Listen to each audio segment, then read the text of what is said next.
ఆనాడు బంధువులు ఇంటికొస్తే చాలు ఉన్నన్ని రోజులు పండుగే, గుండె నిండుగా సంబురమే. ఆరు బయట నులక మంచంపై పడుకొని కబురులెన్నో చెప్పుకుంటుంటే మనసు నిండుగా సంతోషమే.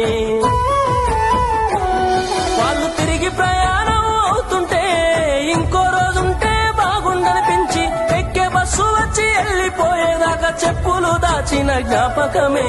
బరువైన గుండెతో బాధపడేది కన్నీళ్లతోనే సాగనంపేది, బరువైన గుండెతో బాధపడేది కన్నీళ్లతోనే సాగనంపేది. ఆనాటి ప్రేమలు ఏమాయరో, బంధాలు బంధుత్వం ఎటువాయరా.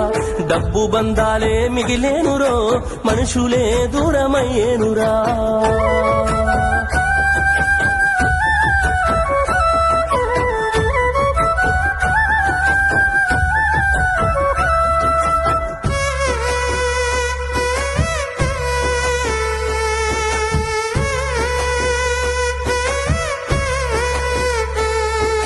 రాను రాను మనిషి కొత్తదనము కోరి స్వార్థముతోనే బతుకుతుండే, విలువలన్నీ నేడు మరిచిపోయే. అయిన వాళ్లతో అనుబంధమంటే మొక్కుబడులుగా మారిపోయే, రక్త సంబంధాల ఉనికి మంటగలిసే. ఒకటే ఊరిలో ఉంటున్నా